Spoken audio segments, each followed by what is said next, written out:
Good Friday evening, everybody. David Paul with you in the KHOU 11 Weather Center. This is your 8 o'clock tropical update. Welcome to everybody watching us on Plus and across our digital platforms.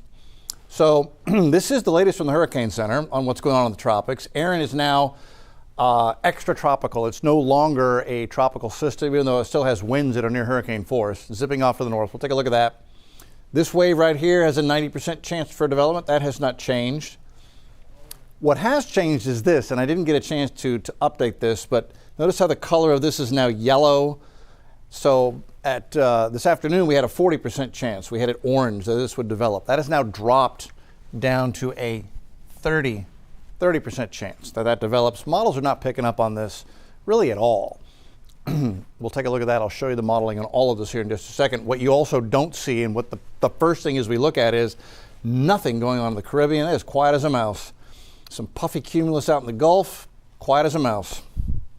Aim to keep it that way as long as possible. So we are going to give you the complete tropical update here. First of all, real quickly, still have a few lingering showers after just about everybody got wet at some point during the day today. Light rain, drizzle, cloudy skies down across Galveston and the southern portion of Brazoria County. Gulf Freeway over the causeway is a little damp, but the thunder's gone. This should continue to weaken and go away pretty quickly. And the same thing down toward Matagorda Bay. Coastal showers are weakening. Still have a flood advisory for another 30 minutes near the Victoria area after some heavy thunderstorms caused a little bit of ponding there, but that's about it. Okay, post-tropical storm Erin. Winds are still at 90, still near Cat 1 hurricane force, 94 minimal hurricane 1 Cat force winds. Racing northeast at 33 miles an hour. So this thing is caught up in the upper level winds and zipping into the North Atlantic. Pressure's at 957.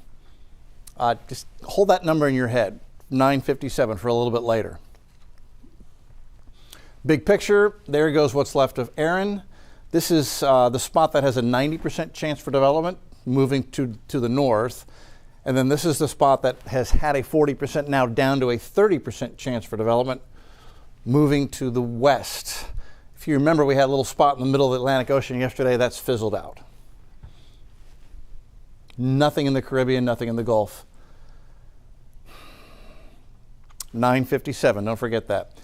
I love this. So this is our ocean heat content map. This is a combination of sea surface temperature and how deep that warm water goes, how much actual energy is available to a storm. And before Erin came through here, this area right here, this finger now that's now been scoured out, was all green and yellow, plenty of energy here. And if you remember, the storm right in here went to Cat 3, Cat 4, Cat 5, and it just sucked the energy right out of the ocean. Left a scar in the ocean heat content map. It literally cooled the ocean, upwelled cold water from deeper down, used all the available energy. Again, you get a storm cranking a Cat 5, it takes a tremendous amount of energy to feed a beast like that, and that's where it just sucked it all out. Just an incredible view there of what a hurricane can do to the ocean heat content. Bigger picture, hurricanes are nature's way of trying to rebalance global temperatures from very warm and then distributing that heat to the cooler polar regions. So what we've done here is, through the storm, taken a lot of the heat out of the tropics and then moved it up into the North Atlantic. So there goes what's left of Erin.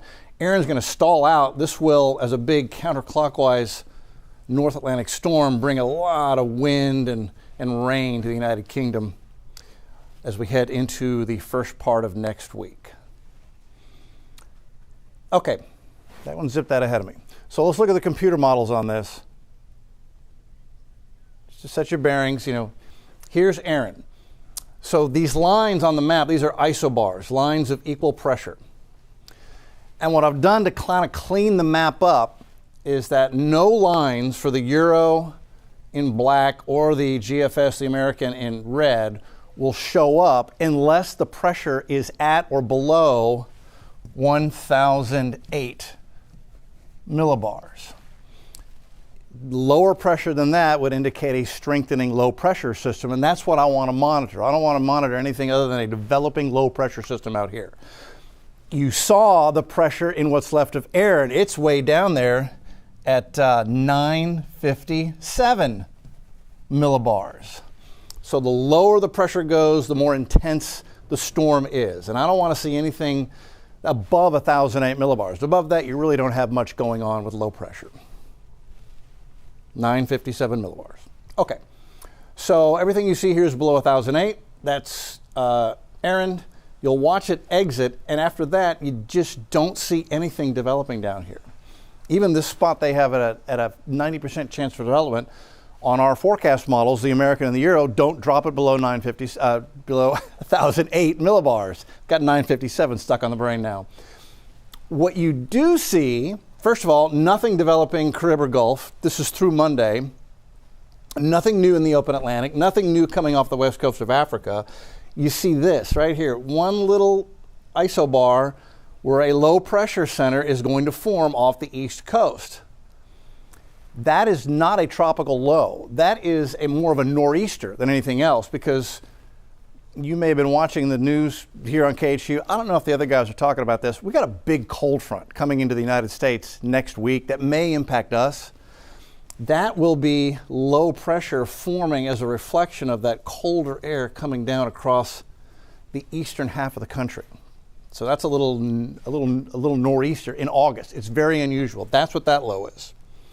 That's through Monday, and we take it out on Wednesday, Thursday, Friday, Saturday, and again, that's another more like a nor'easter forming off New England, zipping northeast, not tropical. And what you also don't see is nothing like that showing up in the Gulf, the Caribbean or the open Atlantic. So are the tropics going to go to sleep for a while?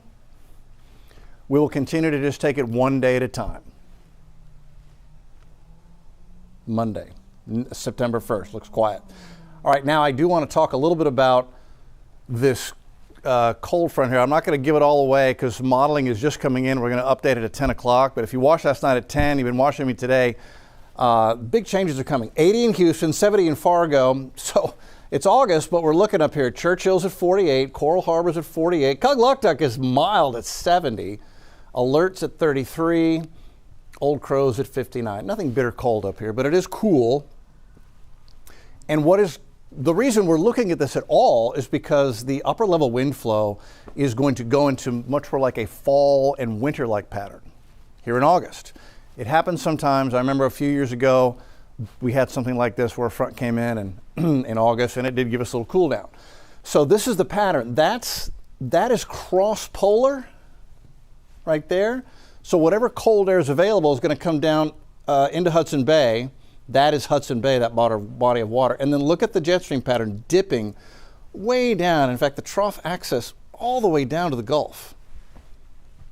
That's really unusual for August, but there it is, run after run after run. And so models are picking up on this, and they are bringing in some unusually cold weather for the eastern half of the country.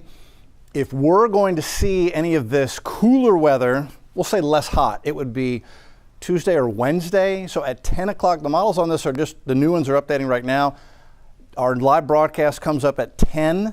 That's when I'll have the updated models. We'll take a good look at this. But I can tell you that as of yesterday, they were forecasting lows in the 50s, all the way into Tennessee and Kentucky, going into early next week. So we'll take a close look at that as we get into the 10 o'clock news. That's our next live broadcast at 10 o'clock. We'll see you then for the next live update.